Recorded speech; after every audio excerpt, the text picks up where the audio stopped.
Hey there, everyone, and welcome back. It is the friendly water trio gals here, and we are returning after a bit of a hiatus. If you're new to our show and our channel, let me introduce my friends and colleagues, Cassandra Tyndall, Alicia Youssef, and myself. I'm Kelly Surtees, and we are maybe a little bit rusty, but we're very excited to be back sharing some astrology with you. We've got a few plans for how we might evolve and continue to shift our focus with our little podcast show. Of course, as Jupiter changes signs or gets ready to, for those of you who've been longtime followers, we do tend to have a little bit of a shift in focus every time Jupiter ingresses to a new sign. But for now, we are here bringing you a show taking a look at the astrology of the first half of 2022. So without any further ado, welcome, Leash and Cass. Hey, everyone. Hi, guys. So nice to see you girls. Good to be back. It's really nice to be back. I loved how we were doing our pre-show sing-alongs again, just as we're getting our recording going.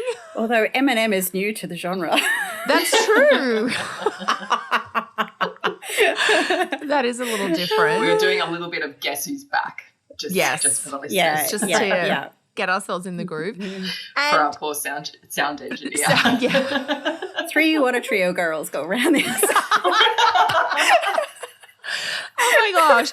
Well, speaking of going round in circles, the start of the year Nice segue, begins Kel. with Venus retrograde. So Venus's retrograde starts actually in December of 2021, but it goes all the way into January. Venus doesn't enter retrograde till the end of January. And even though we're only looking at the first half of 2022, there's still quite a lot of things going on. And I know, Cass, you have some thoughts about Venus and her condition and what's going on with her as we kick off the new year. Yeah, well, I guess to kind of sum it up, sticking on track with Venus, she moves into 2022 fairly much in the same condition as she ended 2021, retrograde in Capricorn and, doing the dance with Pluto. And so that's a continuation of theme that we see for Venus. So, kind of how this year ends and how the new one starts is pretty much the same type of weather. In some respects, we could almost say like December is the start of 2022 from that perspective. So Venus continues moving on in Capricorn, undergoing her retrograde phase. And so, this is so much to talk about in that respect, but I think the journey of Venus in a nutshell for the start of this year is kind of crispy. She's not having a great run of it. She does get a little bit of support from Mars by sort of around January 25. I think that's 26 if you're here in Australia. So Mars coming along in that exalted position and maybe boosting her somewhat as she kind of moves out of that retrograde phase. But I guess, they have this co-presence all throughout February. Then by the time they hit March, they then sort of conjoin Mars and Venus together into Aquarius. And then that sort of continues Venus's crunchy phase because then she's kind of sandwiched or what we would sort of traditionally call besieged between Mars and Saturn throughout March. And so it's not until she hits Pisces that she does get some relief. She gets, some goodness, some exaltation back, and she moves into Pisces around sort of April 6th. So as far as Venus-themed things, the Venus sort of houses in areas of your birth chart, and even that collective space. Venus is the social sort of harmony and connection and togetherness and all of those sort of friendships and bonds with people. It could be a little bit difficult as the year starts, or that kind of can we, can't we, what's the rules and the regulations around certain things. So of course, the personal side of things, it's really going to be an emphasis again on that Capricorn Aquarius, that Saturn themed stuff around Venusian topics for the start of the year, at least until we get to that first week of April. What are your thoughts on it, Leash? Yeah, well, I think it's the fact that even right at the beginning, yes, Venus conjuncts Pluto. This whole Venus retrograde is involving Pluto as well. And Venus will conjunct Pluto right at the end of December. But this bleeds over right into those first few weeks of the new year. And we were talking in the pre-show chat, we're already seeing this. I think about it like Persephone. who goes down into the underworld, is kidnapped by Hades against her choice.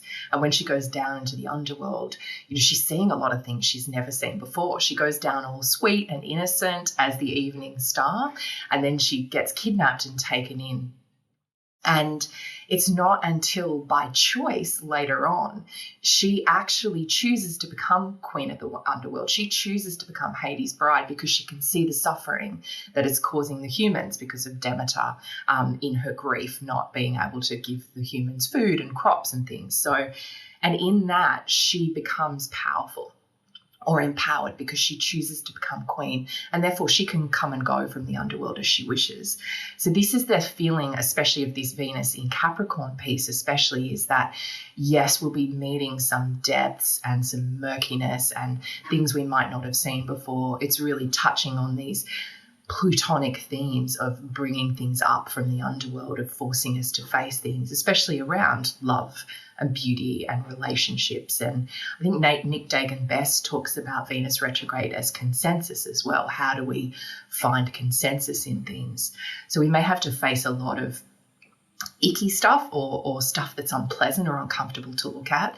But in doing that, we eventually become empowered, especially because Venus rejoins Pluto with Mars. That's early March. Early March, yeah. So 3rd, 4th of March. So it's almost like this exalted Mars in Capricorn is able to give Venus the backbone or the even the spears that she needs to be able to fight her way out or to get what is really rich. I keep thinking about Britney Spears and the Pluto transits she's been going on with Pluto sitting on her Venus and the empowerment that she's gotten. But she's had to, dig through the depths and drag a lot of her personal life and difficulties into the public eye to be able to do that. So it does feel like that's the potential and the possibility for all of us, but specifically around these Venusian themes. It's a bit like Khaleesi raising an army from Game of Thrones, like she was this queen that was, brought in, or this young girl into the underworld, comes back out and then sort of raises her army to defeat, get to be ruler of all the kingdoms. But yeah, and that's kind of the vibe there. It might be like getting some support or some ammunition or some kind of maybe more willpower or focus to level up into your new status or your new ideals or your new way of being around those kind of Venusian topics as well. So it's kind of like, this is sometimes what is forgotten about with Pluto because everyone kind of is like, oh, scared of it and everything like that. But it is a process. It's not like a Uranian smack in the mouth and getting on with, it is sort of this season of shedding and processing. And when you get a good haircut and you take off more than normal and it feels really light, it feels really refreshing, it feels quite focused, and you've taken off all that dead hair and you can just feel more empowered and lighter and, more energized as well when you've shedded off the old stuff. So yeah, it's like doing a fast or anything when you're kind of getting rid of the toxins. Like a decluttering. But it's hard. It is a detox on these Venus. And I always find Venus retrograde as well brings us back to our value systems. And after the 2 years we've been through, it's really an opportunity to examine what are our value systems that relate to Capricorn themes, like success, like goals, like hierarchies and those traditional things in our lives. How can we revisit this and do a detox on those areas so we can come back to our more pure, more core value systems in our choices going forward? Yeah. Yeah, it's such a big cycle. And I love how you were saying, Cass, about how, Venus kind of starts the year mid-process really with this because and the Venus-Pluto conjunctions, I love what you were saying there, Leash, because Venus is conjunct Pluto twice in December and then not again for the third time until early March. So there's this long period in the start of the year where Venus goes off on her retrograde journey, but we know she's got to come back and connect with Pluto. And one of the things I keep thinking about with the Venus retro in Capricorn is the rewriting the rules of engagement, the rules of social etiquette not just like dating and romance, but how we're interacting with other people. What are you comfortable with? What are you not comfortable with? And these are things that, always need to be in our minds. I'm comfortable seeing this friend, or I don't like seeing that friend because they always pressure me to do things that I don't like, or what have you. But when you add in the COVID stuff into that, there is sort of this need to clarify again, what am I comfortable with? What am I not comfortable with? And where do we all stand? And what can we do within the bounds of whatever rules or requirements we might choose or we might have put upon us? And it is really interesting what you're saying, Cass, because Venus is still in this very Saturnian vibe, even after she leaves Capricorn in March, when she goes in to Aquarius. And then there is that kind of extra tricky period, few weeks in March, where Venus meets Mars in Aquarius and then is moving directly to Saturn in Aquarius, which is quite a technical condition of difficulty of being squeezed or bound, like being caught between a rock and a hard place. So she does, I think you were saying, Cass, it's like she starts off the year kind of crunchy, I guess, and it's not until early April. Crispy. It's a great word. When you wake up and you feel crispy, it's like, oh, what day is it? Like whatever. It's not until you have a drink or coffee, whatever. It's like, yeah. So I think, as we're, on the front end of this transit, I think it's important for people to remember that, Venus, as you said, Kel, will hit Pluto twice this month in December. And it's not like something, it could, but it's not like something big can happen on those particular conjunctions. It's more like the initiation of a process that's going to evolve over the kind of holiday and into the new year, and in, through until the end of kind of Q1. So it is really about, okay, like batten down the hatches. This is, a journey. And when I come out the other side, I'll have more clarity around how am I trading off my happiness for something or someone else. And even though Venus in Capricorn doesn't have a great deal of dignity in of her own self, bit of a throwback to you, Kel. I know we kind of admire each other's earthy Venuses, but one thing I see it play out in client charts, they might look at it and go, well, Venus in Capricorn, not the most functional kind of Venus. But what I really like about it is there's doesn't want to settle for second best, Venus in Capricorn. It kind of knows what it wants. It knows what its value is. Like, I'm not shopping at, I don't know, like Target. I'm going to go to a nice shop and I'm going to buy, I might spend more money on one quality item, but I'm going to hold that for a long time. As opposed to the fast fashion or the fast friends, whatever it is in your birth chart, the Capricorn house. So it is like really looking forward to the future and what seeds can I plant? What do I need to change or transform? So when I come out the other side, I can hold on to things that have longer lasting value or longevity that are in alignment or clarification with my own values or my own desires or my own wants, because that's also really what Venus is. What do I want? What joy, happiness, harmony, all of those kind of, the sprinkles, the sugar on top stuff in life. So, and those things have been a little bit hard to grasp this year. So this will help us really get, as you said, Leash, really in touch with our values. What was on the periphery might need to stay there and dive in deeper into the things that really matter and what really count.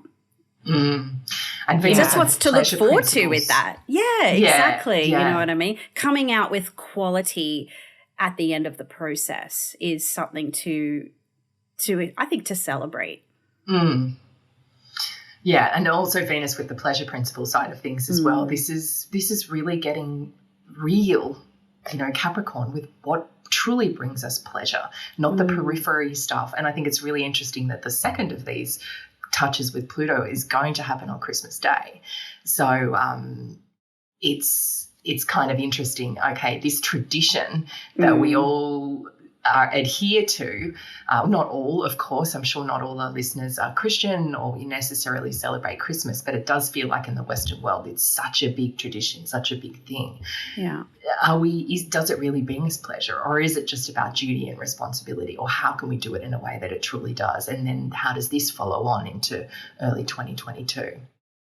And what we're revisiting. I think I've seen it on the internet somewhere, like, what is tradition? It's just peer pressure from dead people, our ancestors, So when you think about it, it's kind of what it is, So, you might also feel empowered to give away, to surrender, release, transform some of those traditions. Or create new traditions for yourself. Yeah. Totally. Yeah, I think a lot about, like with Venus retro in Capricorn, Capricorn is such a sign about protection and preservation, but it's sort of questioning, what are we protecting? What are we preserving? Is this something we want to keep protecting or preserving, or do we need to kind of update our sense of what we want to protect for the long term? Because Venus in Capricorn, this is Venus in a Saturn-ruled sign, retrograde. We're getting 4 months of this vibe. And, part of it happened at the end of 2021, but a big chunk of it is happening in this first part of 2022. So it is that sense of what am I creating long-term in my life, whether I'm aware of it consciously or not? Because our daily habits, the choices that we do and don't make in the present contribute to what we'll have or not have in the future. And I think there's something there about reworking our relationship with time or things that last, like getting a clearer sense of how what we do today affects what we do or don't have in the future. Coming back to intentions. Yes. Yeah. And it's building, Venus magnetizes. I find it's, if we think about consciously what we want to be magnetized towards or what we want to attract towards us, this is where we can think about it, because that comes from our value systems, doesn't it? The choices that we make. So. Totally. Yes, it's a big transit, that's for sure. But I think, the takeaway, don't go into it fretting out. It is a season, it's a cycle. So, and an 8-year one. So that's something to perhaps think about too when Venus was last retrograde in Capricorn. Yeah. Yes. Yeah, that we've had Venus retro in Capricorn before. We'll have it again 8 years from now. And so, in fact, this will be the last one with Pluto this close, maybe? Yes. Yep. Yeah. Yeah. Last one with so Pluto we're just really doing some deeper purging and releasing as part of it. Yeah. Shall we carry on with our Venus theme, shifting to Venus in Pisces, or is there something else that we want to talk about? Anything else in March that we want to say? Well, I think we touched on the besiegement, and she'll be co-present, like sort of sandwiched between Mars and Venus. So that's still going to be a little bit tricky for Venus, but I think maybe let's get to the good stuff, huh? The good stuff. Yeah, I think the only thing I would briefly say, just separate from Venus in March, is that Mars will be back in Aquarius for the first time since March of 2020. So we'll have Mars and Saturn together in Aquarius for all of March, I think, most of March and the first half of April. So that's like the Mars return of when COVID was kind of hitting the Western world in March, April of 2020.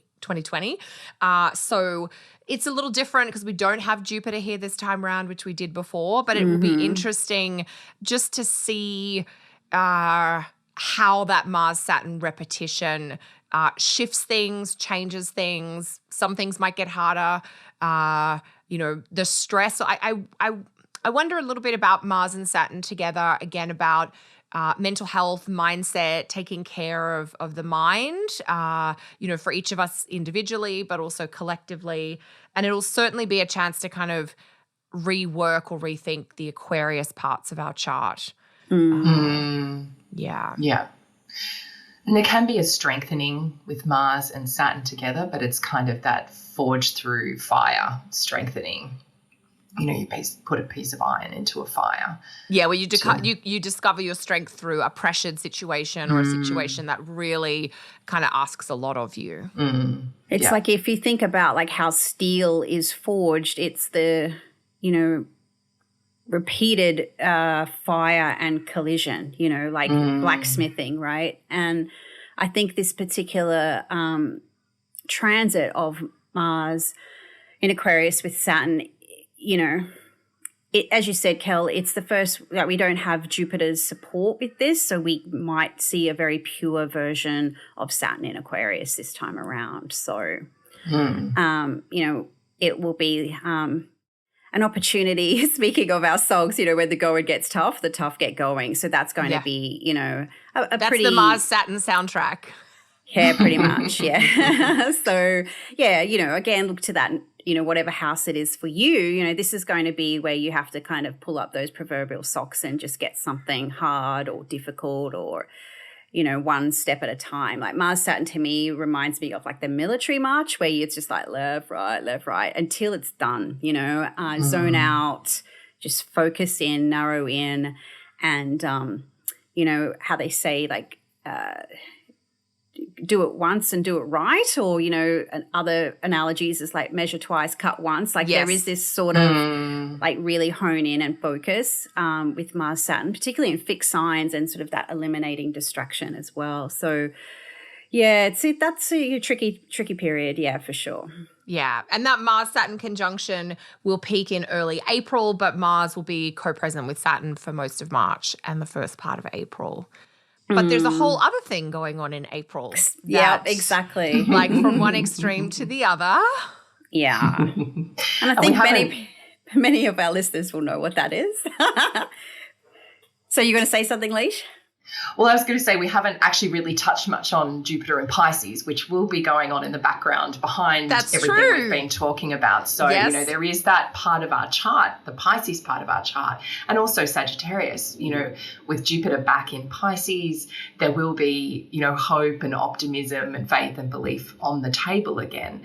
And that really comes forth in April, especially when Venus comes and joins in. And I'm really looking forward actually to that. I mentioned it before, that full moon, the new moon, the Pisces new moon that's going to happen on the 2nd of March as well. Yeah. But, you know, diving into the Venus in Pisces energy, you know, what are you girls thinking about that? What are your thoughts? Okay, well, I'm personally quite looking forward to it.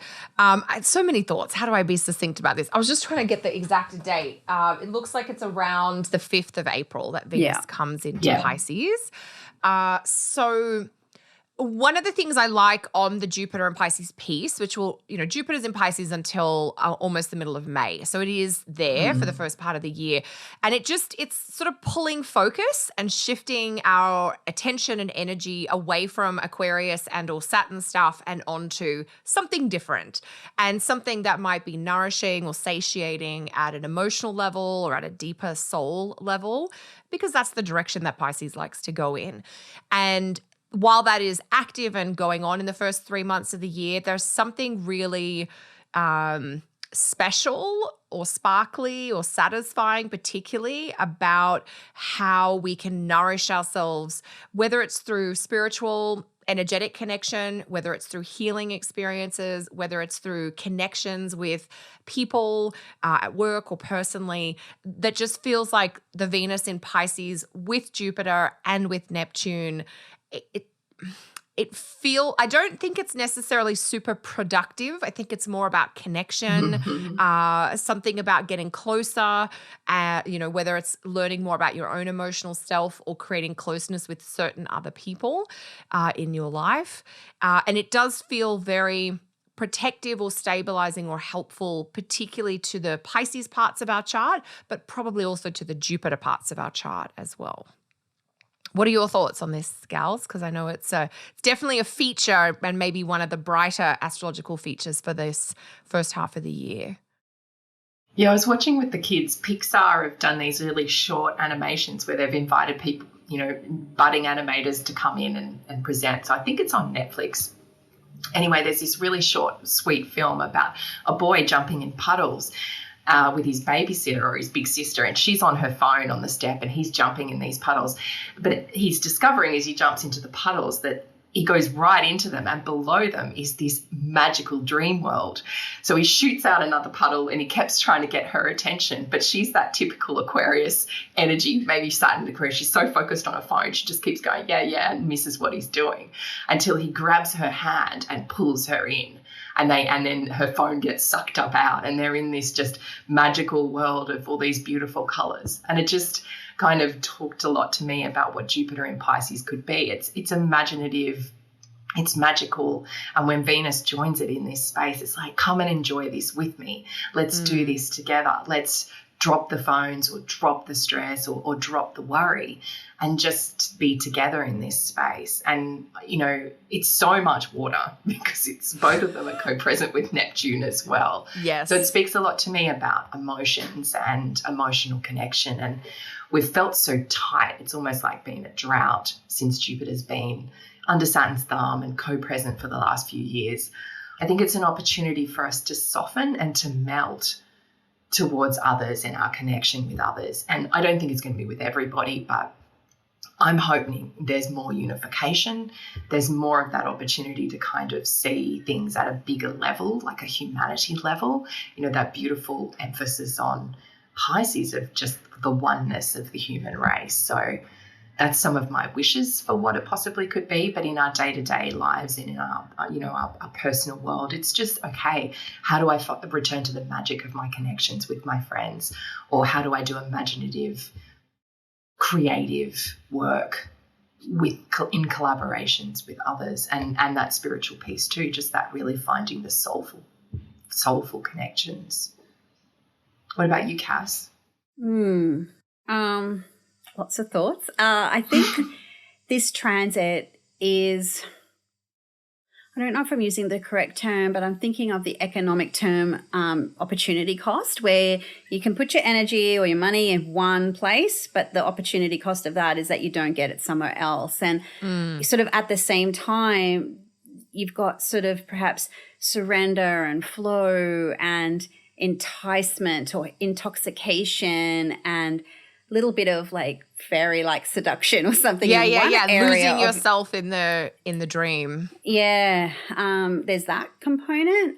But then there's the other component where that's, you know, a bit like this. So, you know, it's like, as you said, Leash, you know, you could go into the mystical fantasy, or you could stay connected to the phone, aka metaverse, whatever you want to call it these days. So, you know, I think like in the personal level, there is this idea, like I am holding space that it could be this massive overwhelm of emotion, a lot of grief, a lot of, I don't know if breakdown is quite the word, but if you think about it, like we've sort of been white knuckling it for the last 2 years.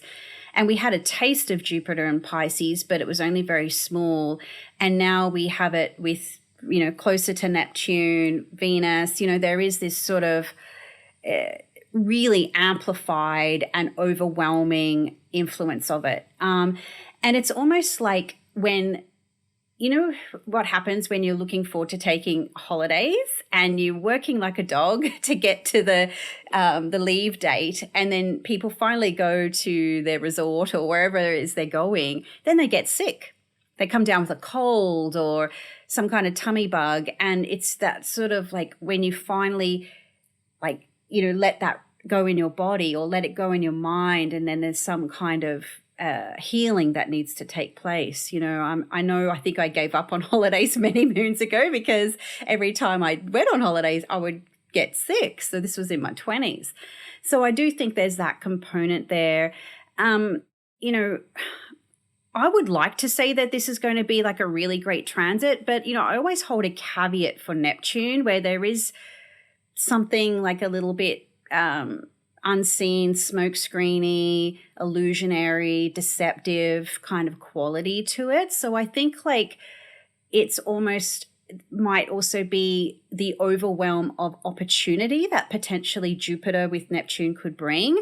And it might also be really helpful to balance the Saturn in Aquarius, get clarity around choices and decisions or directions, because then if you're on this kind of discombobulated trip into under the ocean, and you forget to come back up, and you don't get to strike while the iron's hot, or hold things for a longer period of time. So it's this really kind of interesting juxtaposition of magic and fantasy, but versus reality and structure. So it's almost like finding that way how you can perhaps integrate a dream or a desire or a vision, but then also practically, or like, I've been saying to clients in client sessions, like, decide what you want out of 2022 now, because otherwise this overflow can take place and you just drown in it, you know what I mean? And nothing of substance comes out of it. So, maybe you don't want anything of substance, you just want to like Netflix and chill for the first half of 2022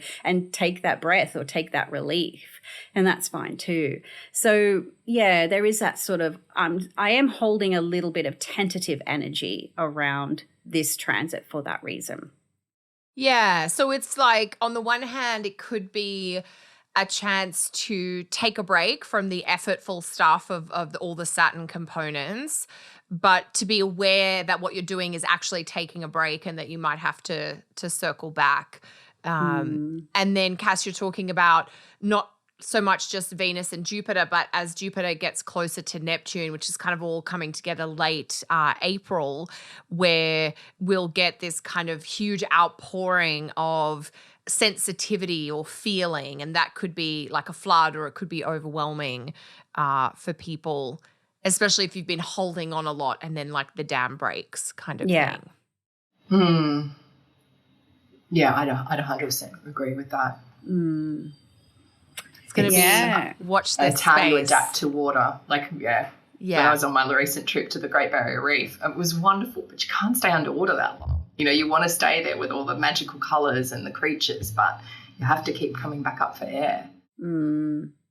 Yeah, well, we've had just some floods near where I live, and I was driving my son to school this morning, and he looked into this one direction and the floodwaters were gone. I said, oh, yeah, they've receded, blah, blah, blah. And he's like, what does that mean? And I said, the sun will either dry out the water, the earth soaks it up, it eventually, like, that, and that was sort of that very Jupiter Saturn kind of vibe, the overflow of water, but then eventually those waters recede, and it's like what's left once they've receded. So, well, and that's interesting if we think about the analogy of an actual flood, where it can certainly be destructive in the thick of it, where the excess of water can be very damaging to property or livestock or things like that. And then it's what happens, like to your point, Cass, what happens after, when the ground has been so well watered that it is, is it waterlogged and it's not functional for a period of time, or has a parched piece of land now been nourished and wet so that it can become productive again?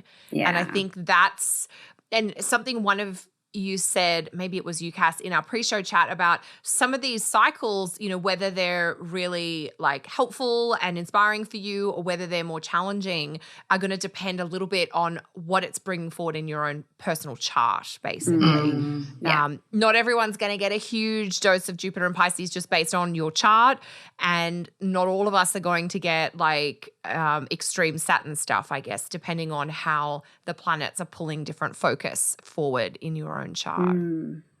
True that. Yep.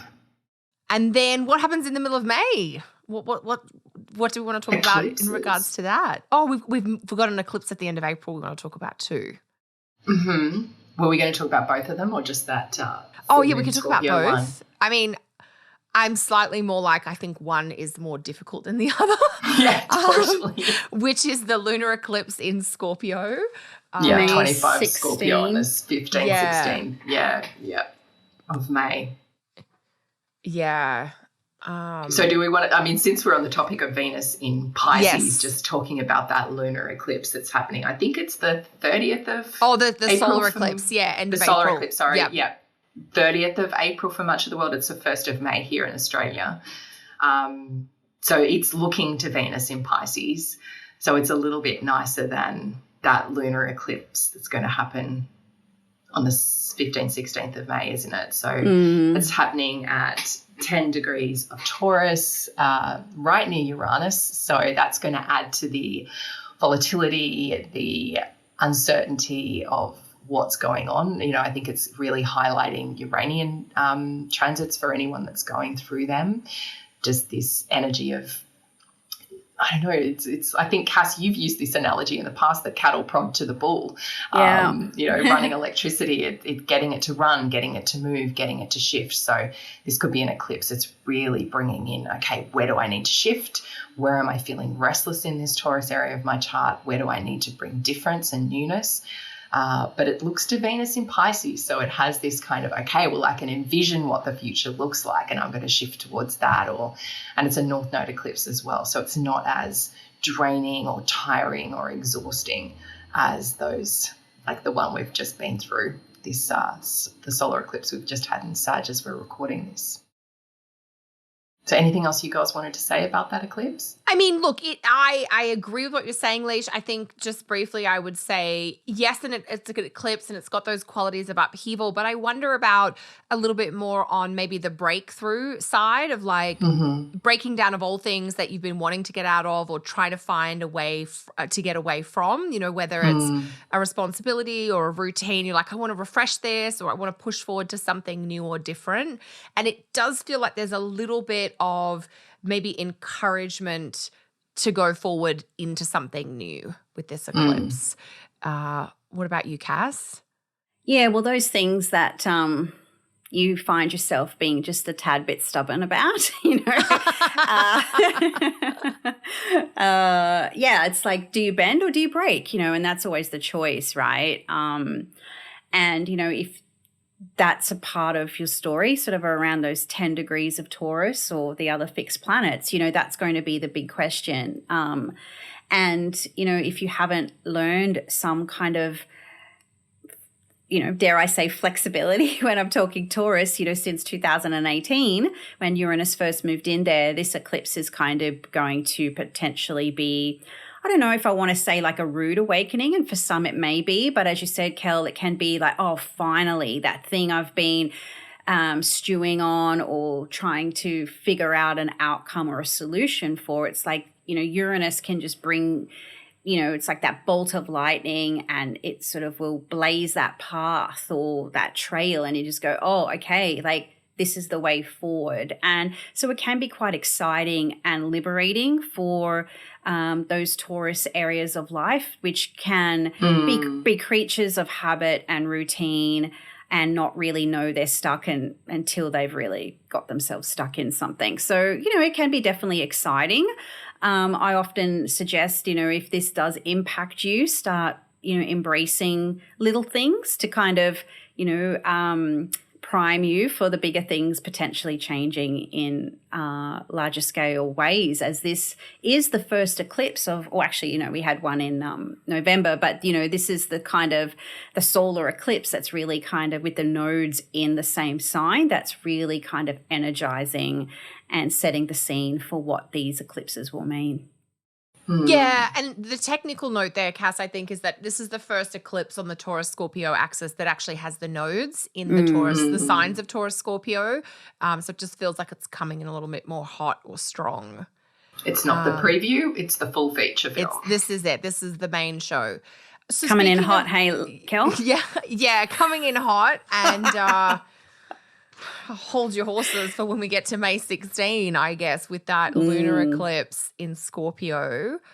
Yeah, are we? That eclipse just feels like a necessary purge or something. Like the South Node, the moon is in full in Scorpio, which always brings a lot of emotional drama anyway. And then we're getting that lunar eclipse with the South Node. So what needs to be, and like what do you need to heal or release? It feels like congestion or constipation, like emotional constipation that we might need to take, some sort of therapeutic support around, what is the emotional equivalent of like an enema or something, like not to be too gross, but what's got congested and stuck that we need to be releasing, old pain, old hurt.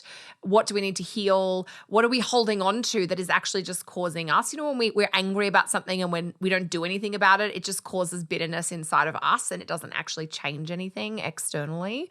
So it does feel like having to find a way to move through more difficult emotions, just sort of at first pass. But what are each of your thoughts on this one? I know it's a dramatic event. Well, I guess we are the Scorpio Taurus axis together, aren't we, Leash? Yes. Yes. Yeah, you go first.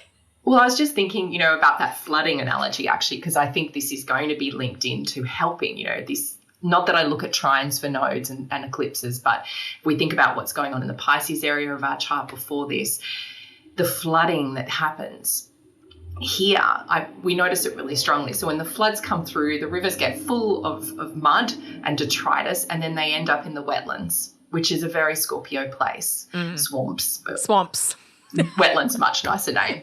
And so the wetlands are where the nutrients get filtered out before they get flushed into the sea. So it's that opportunity to keep the richness of the soil, to keep all of that so it doesn't get flushed away. And that's the thing, we do need to, when it comes to emotions, really, this is, I think, the opportunity with the Jupiter Neptune is to really flush the whole system through. It's like going on a water fast for a while. But if we don't get rid of the toxins at the same time, and that's what this South Node Scorpio eclipse is like, okay, how can we do that detoxification of all of this consciously so we can let it all go and release it?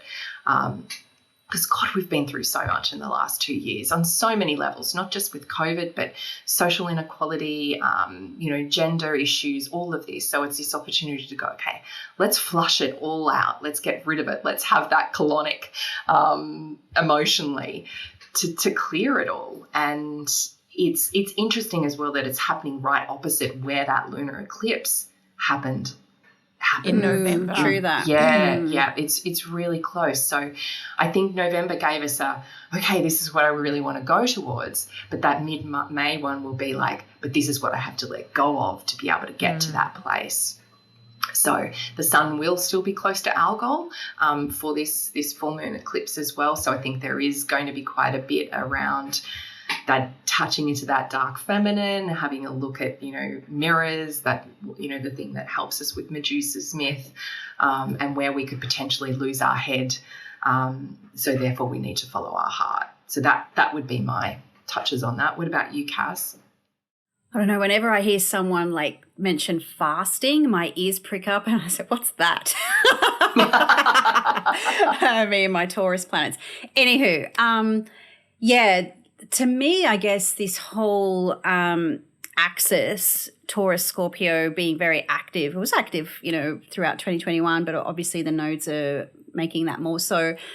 I really starting to play with the idea of simplicity versus complexity. And where in your life are you maybe making things more complex, making things more like you're stewing on things, or turning emotional molehills into mountains kind of thing. And, this is the South Node in Scorpio with the full moon. And so this may be the encouragement, okay, to cut some of that away and just go back to the other side and simplify it.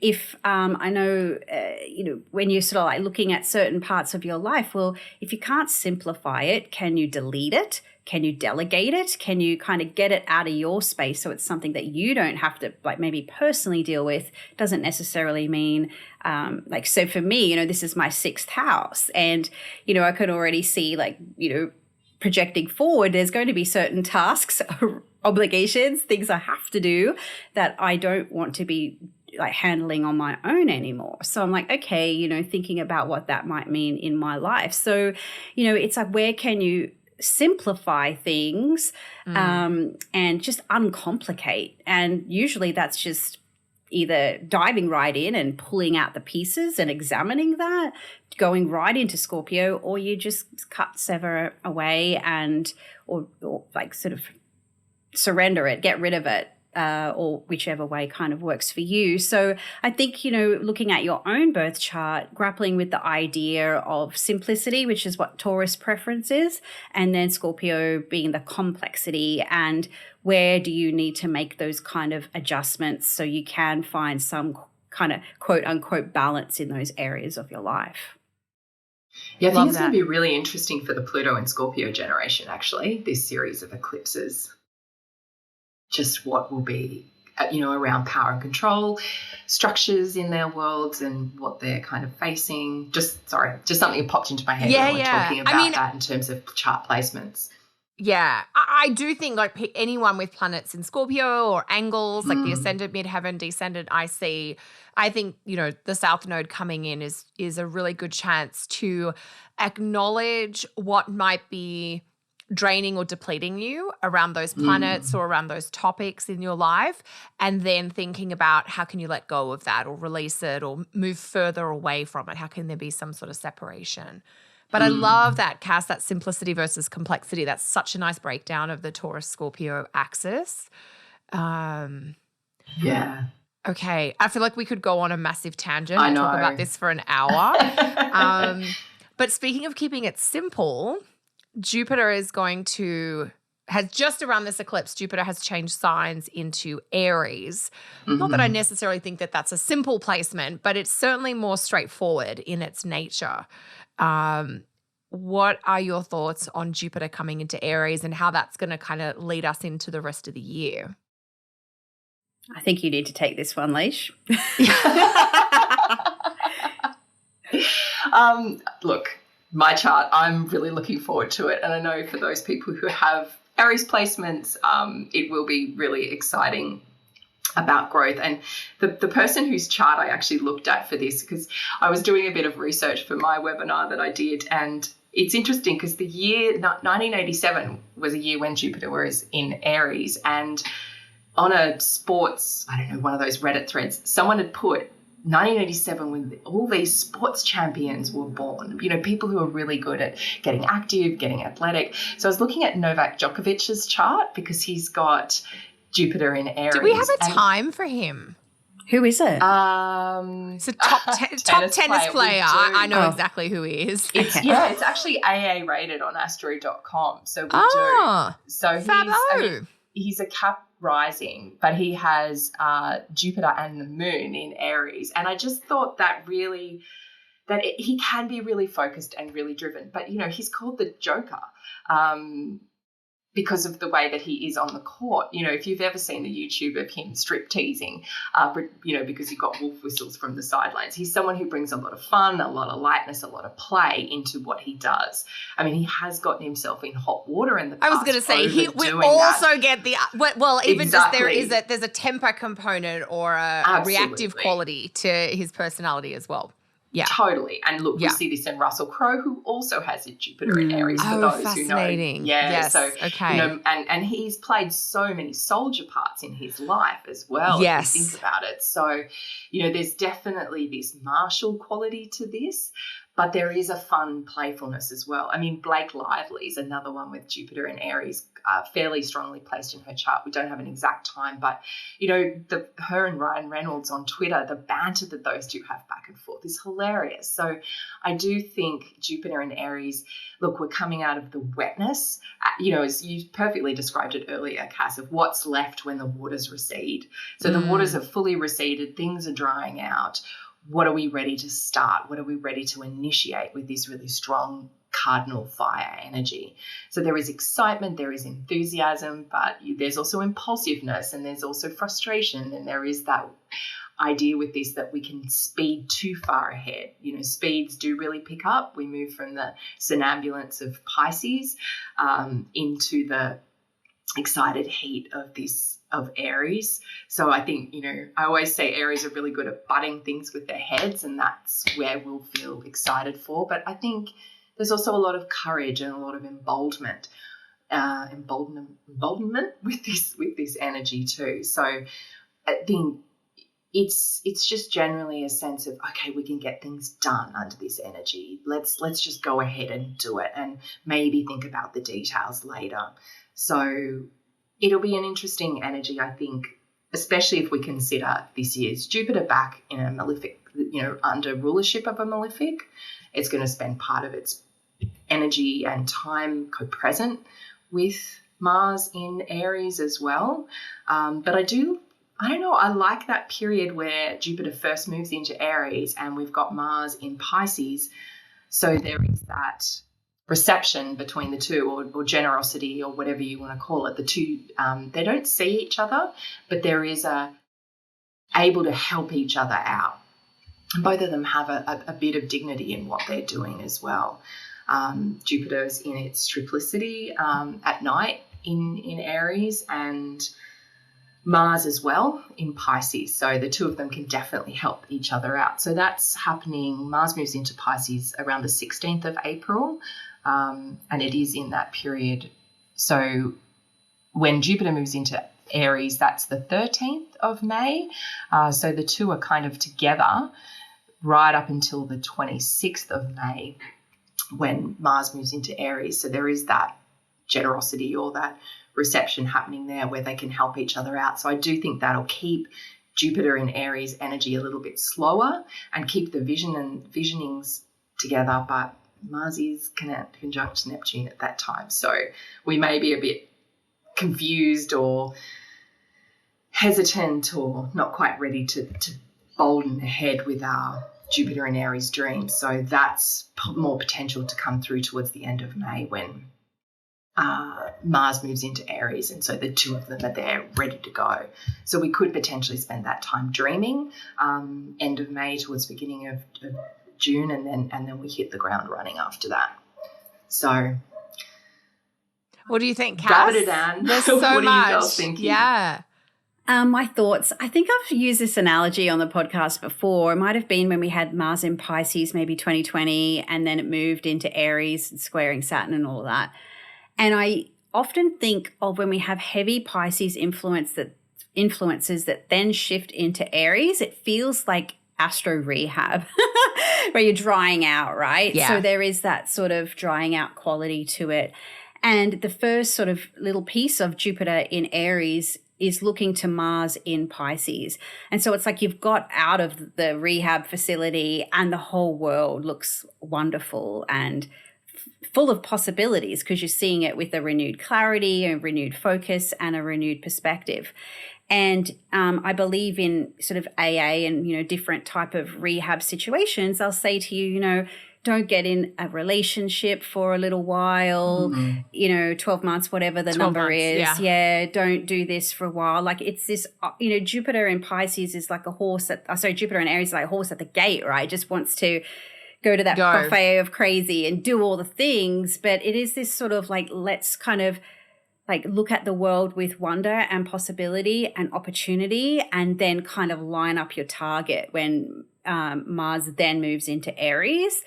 In I think May 26-ish, I think Mars will move into Aries and join Jupiter. Yep. Yeah. So it's almost like as Jupiter goes into Aries, it's like, hold your horses a bit, mate. Like just survey the landscape, decide what it is that, what direction you want to take, because it could be like too much too soon and then you burn out. So I feel like there is this sort of tentative quality before we move into that, like double punch of, like jab hook or whatever, the jab hook or whatever it is of Mars and Jupiter together. And that is really like all guns blazing, Philly boots kind of energy, go for it. But it is a little bit like, for me, I'm looking at that as a little bit like you'll feel the energy, going from water to fire to me is such a transitional elemental quality that's really stark.